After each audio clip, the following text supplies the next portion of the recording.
নির্বাচন কমিশন ভবনে এই মুহূর্তে রয়েছেন সহকর্মী মাহফুজা মুসলেহি। সবশেষ খবরাখবর জানতে যোগ দিচ্ছি তার সাথে। মাহফুজা মুসলেহি, আপনার কাছে এই মুহূর্তে নির্বাচন কমিশন থেকে কি কি তথ্য রয়েছে এবং আনুষ্ঠানিক আসলে ফলাফল ঘোষণা কখন নাগাদ হতে পারে? যে বিজয় সেটি কিন্তু আমরা দেখেছি এবং এর ফলাফল সম্পর্কেও আগের খবরগুলোতে আপনি জেনেছেন।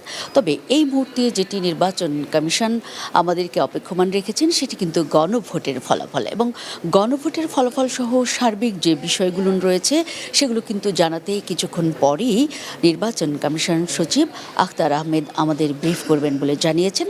এর বাইরে যদি একটু বলে রাখি যে আজ বিকেল নাগাদ একটি বৈঠক হবে, কমিশন সভা বলতে যেটি আমরা বুঝি, সেখানে নির্বাচন কমিশন অর্থাৎ ফুল নির্বাচন কমিশন এখানে কিন্তু তারা বৈঠকে বসবেন এবং আগামীকালের যেসব কর্মপরিকল্পনা রয়েছে এই বিজয়ের মধ্য দিয়ে যে সরকার গঠন হতে যাচ্ছে সেই সরকারকে এগিয়ে নিতে তাদের নানান কর্মপরিকল্পনা এবং সিদ্ধান্ত, চূড়ান্ত সিদ্ধান্ত উঠে আসবে সেই বৈঠকে, এবং এর পরই আমরা জানতে পারবো যে আসলে গেজেট কবে নাগাদ হচ্ছে। কি বুঝলেন ভাই? অনলি যেটাই চাই। এবং এই গেজেটের ব্যাপারটি কিন্তু আমরা অনানুষ্ঠানিকভাবে যেটি জেনেছি, নির্বাচন কমিশন থেকে আমাদেরকে জানানো হয়েছে, বিশেষ করে ইসি সানাউল্লাহ সাহেব তিনি কিন্তু জানিয়েছেন যে এই গেজেটটি আসলে আগামীকাল হতে পারে, এবং গেজেট অনুযায়ী কিন্তু আমরা জানি যে গেজেট প্রকাশের 3 দিনের মধ্যেই মূলত শপথের কাজটি শেষ করতে হয় সরকার গঠনের ক্ষেত্রে।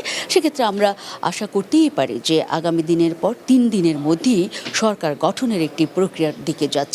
এবং নির্বাচন কমিশনের যে বিষয়টি আরও একটি আছে সেটি হচ্ছে, আমরা জানি যে ডেপুটি স্পিকার এবং স্পিকার যেহেতু নেই সেহেতু কিন্তু সাংবিধানিকভাবে বাধ্যবাধকতা রয়েছে এই শপথ পড়ানোর ক্ষেত্রে সিইসির।